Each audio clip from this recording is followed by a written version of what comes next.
got 2 inches of rain and I wanted to give you a garden tour before something happens drastic. These roses are gonna have to be cut back. Over here, got a mini rose here and some alyssum that should be taken off with more and more heat. These are my big slasher tomatoes. Everything's still green. Here's some Cherokee purples.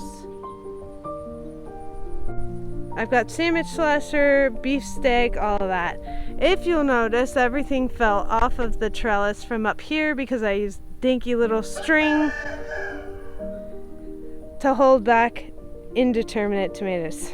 It's a little more effort than I want to put into it to get these trellised again up there, and I don't know how long this cheap wood is going to last. So it was a good experiment. I need better wood, definitely bigger string.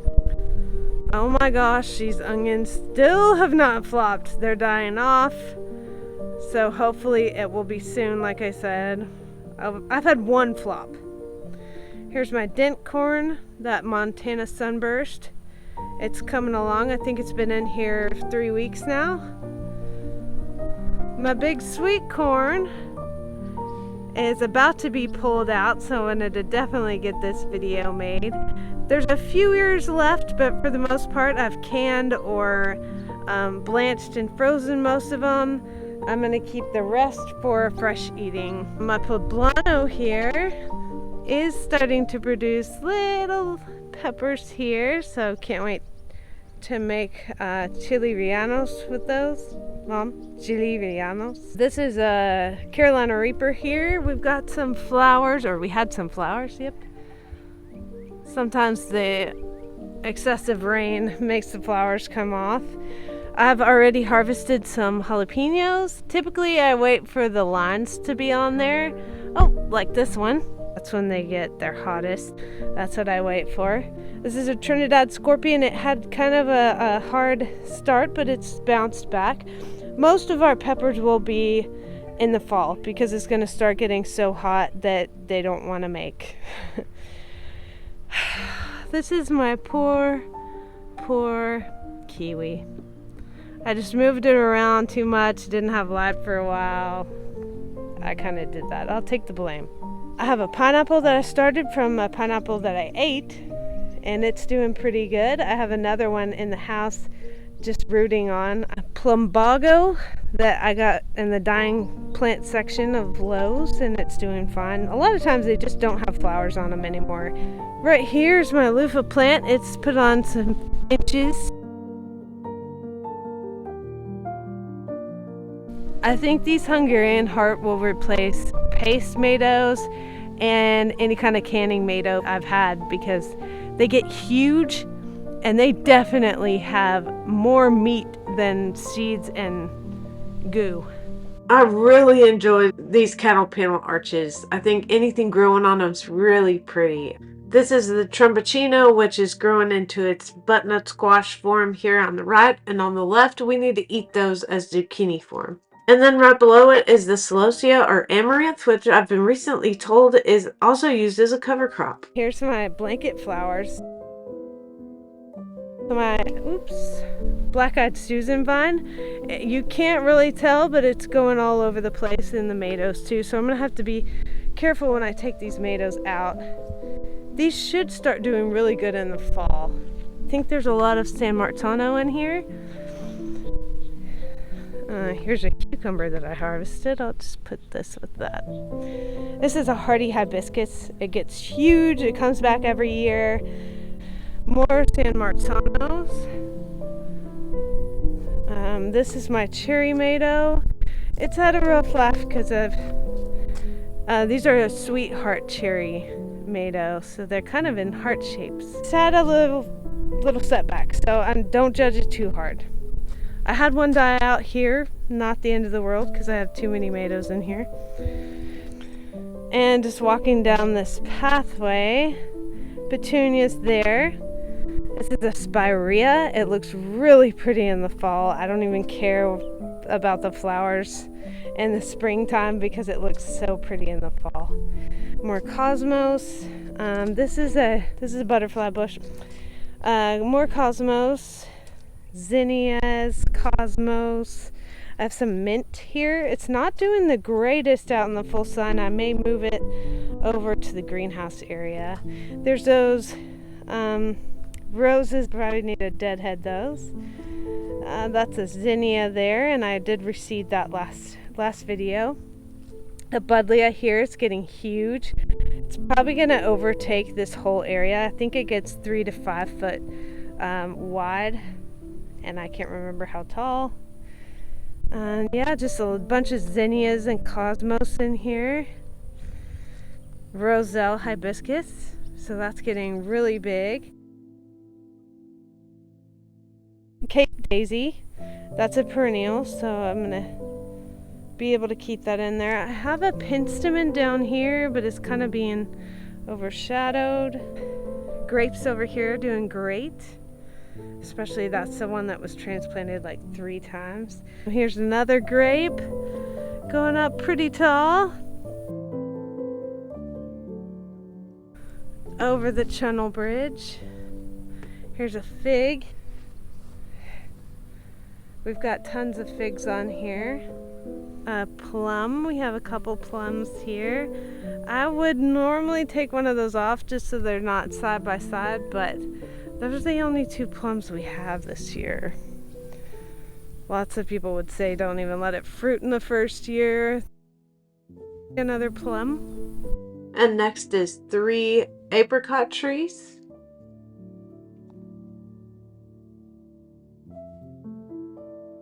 The 3 grapes we have in here are not as big as the other 2. I don't quite know why. Maybe because they're having to kind of outcompete some of that grass. I did put landscape fabric around the base of them though.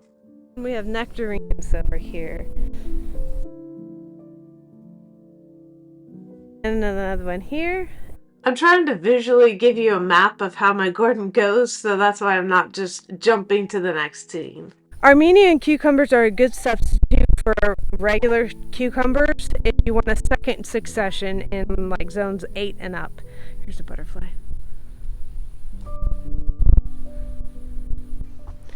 I've been waiting on this one to get some oh gosh. Here's a big one. It can be really hard to find these cucumbers and they can get massive. Oh, Jay. The zucchini is doing pretty well. I would say this is kind of a long time for us with zucchini. I have seen plenty of squash bugs. Those are squash bugs right there, the little baby nymphs. But there we go. And here's the yellow squash. And a big wolf spider. And behind the squash and zucchini, the blackberries on this vine are so freaking good. Artichokes are doing okay over here. We had some die off on the bottom leaves, but that's okay. That one's doing better. I don't know if they'll actually fruit this year or not. If you notice way up here, I am getting more and more sunflowers. They look amazing because they're like fall color. Oh my gosh, fall? No way. It's like I did it on purpose or something because I love fall. And back there are all the bananas. We are threatening to take those out and put the ones that are in pots over there because they have a chance of making bananas. Coming back down the pathway, here's my butternut squash. Believe it or not, early June, I have butternuts that are about ready. They're tan and their skins are tough, which is good because squash bugs. Last year I tried pumpkin. I've tried pumpkin several years before. It just takes up so much room and you have to plant them at the right time when the soil's warm enough, but they're gonna not be in the extreme heat with pests and everything. It's just too much work for me to do, even though I love pumpkins because I love fall, but I'll still get that pumpkin taste from the butternut and from the tromboncino. All right, headed over here.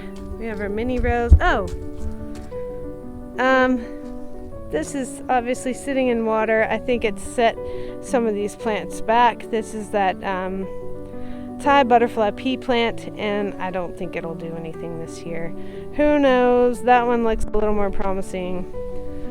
This rose is really suffering. It had put a big taproot down through the drain hole. And this rose, I have sprays and stuff that I treat them with, but you know, this side is perfectly healthy. And then over to more Hungarian heart tomatoes. I've harvested a couple off of this one, and they're massive and they grow well, they germinate well. I love this tomato so far.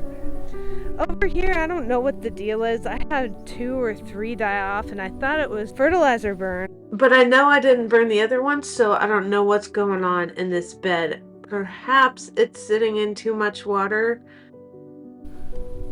It's not waterlogged to the touch up here, so I'm not sure what's going on here, but this bed is not happy. On the other side of that bed is dianthus. It's always in bloom. Over to the herbs, that's an oregano plant. This is basil. I'm really loving these little grow bags. It allows you to get a lot of drainage. These are Mediterranean plants, so they like the heat, but not extreme heat of Texas. But anyway, the grow bags allow them to dry out. They like to be dried out in between. These are not connected to drips, so I do have to remember to water them, but I did that on purpose so I can move them into the shade. They're just kind of fussy because they're not made for our area. With dill, you just want to harvest what you use and then start another succession of it, but it's going to start getting too hot, so this is bolting and flowering. I'm going to leave the dill alone. My Thai basil is doing pretty good from the walkway. My thyme is suffering a little bit. It gets spider mite damage quite a bit. I ended up topping it completely. We'll see if it comes back. Here's the swing area. These sunflowers aren't quite grown up yet, but they're getting there. 𝐥𝐤𝐤𝐞 is doing well over here. I just love those electric blue flowers with the black calyxes. They look so pretty. Yep. My dwarf mulberry tree needs to be trimmed up just a little bit. I'm also going to top it just to keep it at a decent size. It makes tons of berries no matter what you do to it. Over to the boxes on either sides of the swing, I have sunflowers and then wisteria. Hopefully that grows over the swing arch. And then Lucy, our cow, decided that these sunflowers looked tasty, and she was able to push the fence in because the ground's so soggy. These are rattlesnake green beans. I like the colors on the green beans. Of course, all of this comes off when you cook them. They're just green when you cook them. We've got so many canned green beans right now that I don't know. I think I'm just going to use these for fresh eating now and let some of them go to seed so I have extra seeds. These are the blue hildy. Those are yard long beans down there, and I am kind of giving up on those. They can grow and put nitrogen in the soil, but I don't think they'll do anything. I don't really know much about peanuts or growing peanuts, so I hope these are doing good, but there's no way to tell what they're doing underground. I also planted some peanuts next to the corn over there, and nothing happened, so I kind of think something dug them up and ate them. My tomatoes under the tree are doing well.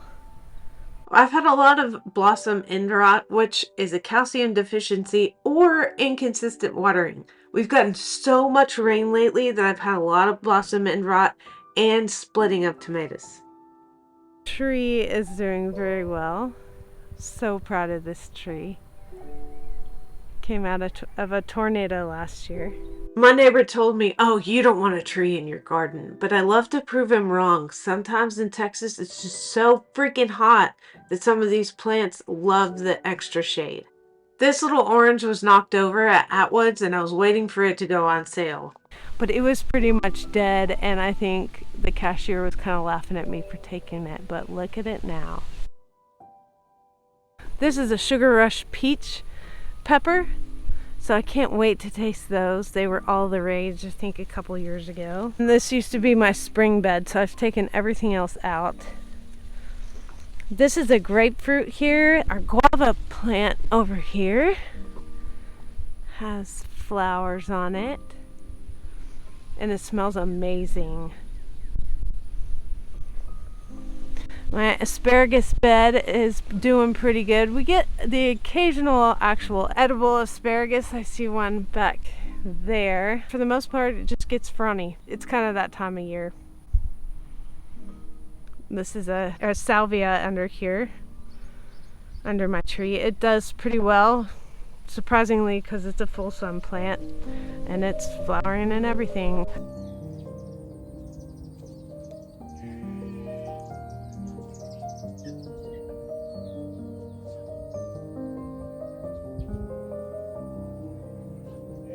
Over here, nasturtium under the tree, doing a lot better. These are my tomatillos. These tomatillos grew so amazing when they were seedlings, and now I've struggled with them. Thank goodness I have 2 left because they have to pollinate each other. This is the lemon that gave me a ton of lemons last year. Obviously these little ones that are already turning color are no good, so I pinched those off, but I have plenty of lemons to go.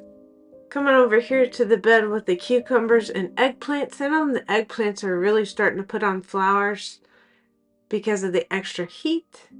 These are little mini eggplants, like little balls. They're a Thai version of an eggplant. Cucumbers, I've been pulling them out of here. This is a bush champion cucumber, so it stays really compact. The cantaloupe here is growing and growing. It's finally warm enough for that cantaloupe. Over here is 𝐥𝐤𝐤𝐞 or hummingbird mint. I think these are paste tomatoes. Yeah, they're just real dense in here. Over here are the grow bags with my sweet potatoes that I started from slips that came off a forgotten sweet potato in our kitchen. I have a lot of hope for these. I'm glad for these grow bags and their drainage because we've had so much rain. And then here's my avocado. I'm so proud of this tree because it came back after a freeze killed it. And this is an expensive tree, so I did not want to replace it. Next to it is a potted variety of blueberry, and it makes really good blueberries. Really small, like a wild blueberry. They taste really good. My strawberries are taking a little bit of a break, but the 𝐃𝐨𝐧'𝐭 are still making strawberries here. I eat them as fast as I can before the pests do. Now these pine berries didn't produce much, but they are sure loving their life. They've sent runners way over there, and they've sent runners over the side, so I might just let them go. I don't know. My banana over here is what we might put in the ground later on. I say might, I mean we are, because they don't grow as big as in the pots as they do in the ground. Next to that is apparently the rabbit feast area where I have my columbine that never can flower because they love that part apparently, and the hollyhocks, which they also love to eat. So I have well-fed rabbits here. I have hydrangeas back here. They're doing okay. New growth down there, so that's good. Next year I will not put a tomato here, so they'll have a little more aligned. If you can see that second one, there's actually a third one back there. So I'll definitely be taking these tomatoes out as soon as they die off, but I'll be watching to make sure those hydrangeas don't get too much sun. Okay, coming around to the front of the greenhouse, I wanted to point out my little poinsettia in here. I make sure to keep it watered because it's not getting rainwater. It was like a folly version of one, and then 2 years ago I had a spotty version. I think this is called Jingle Bells, and the whole thing did really well until that freeze, and it froze off everything but that little part, so I just added this folly one to it. I usually do, a lot of people say that they won't grow back with any color, but I usually do still get some of that color coming through, so hopefully that continues to do well. I'm a little worried to fertilize it. These are bell petunias in stock. The stock is kind of growing weird now, so it probably doesn't like the heat. I'm sure it's like an English plant or something. I have a little grape over here. It was kind of late to the game, but it also gets quite a bit of shade, which isn't the worst thing in the world. Still don't know if I want this here. I want it in my garden. I'm more than that arbor down there. That's where it used to be. This blueberry here gets enough light, but has a little bit of chlorosis. This is what chlorosis looks like. It means the plant's getting either too much water, which is possible, or it's not getting enough light, which I suspect is the thing. It has this light green color with dark green veining. The one next to it is just so pathetic that I need to pull it up and find a place for it. I don't know where I'd put it, but I don't know that it would survive anyway. The next one is not much better, has a little bit of light right here, but still shows signs of that chlorosis. Next one, same story, and the last one gets a little bit more light from the south. And then one of my pride and joys, my golden thryralis. I love this shrub. It'll get huge. It turns really pretty colors in the fall. And then here's our second actual banana to make bananas, hopefully, an ice cream banana. And next to it is another lemon. For some reason, the old growth here makes little tiny leaves, and I'm not sure why it does that. I'm not sure it's ever gonna fruit on that side again. Here's a healthy side that actually had blooms on it this year. And then finally next to it is a lime tree, and it's just growing on this year. It's actually about a week and a half or 2 weeks after I filmed that. You can already probably tell that I've harvested the corn, also harvested the onions and the butternut squash. I will have that in a future video, but if you haven't seen my farm vlogs, I am taking a break for a month. We've had a lot going on with piglets, and 2 days ago was our last 3 inches of rain that we got, giving us a total of almost 10 inches in less than 2 weeks. Things like that. I just got overwhelmed, and I just need some time to not have to put out a video. I also really appreciate the nice comments you've sent me already about my break. I appreciate you watching my videos and staying with my channel. I'll see y'all in mid-July with the start to my fall garden. If you like this video, feel free to subscribe. After my break, I upload some Wednesdays and all Sundays, and you can keep watching us grow our farm. Have a good one.